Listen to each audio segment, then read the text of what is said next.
Part 3 of our thrower, striker, rotational athlete eval system. Now this is going to be focused on the lower body. The first thing that we would do with quarterbacks and baseball players and softball players is test a short stride patterning.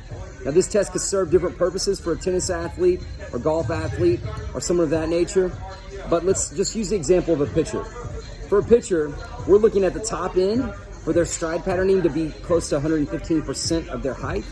At the low end, 100% of their height.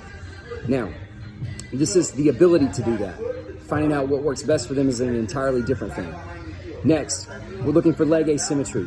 So asymmetry is between how their body functions and produces speed and power on the front side versus the back side of their lower body. And then we also need to look at asymmetries between the right side and the left side. So there's a lot to look for there.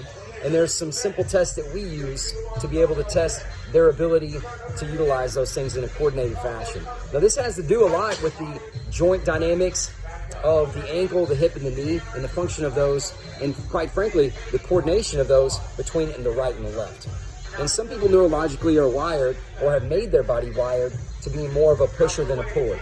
We've got to identify these things, and we've got to be able to train those things to what's best for their body, or maybe even sometimes just iron out some deficiencies. And last but not least, leg strength.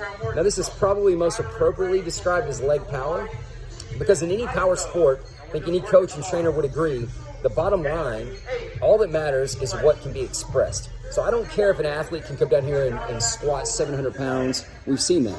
I don't care if an athlete can deadlift 750 pounds. We've seen that right here.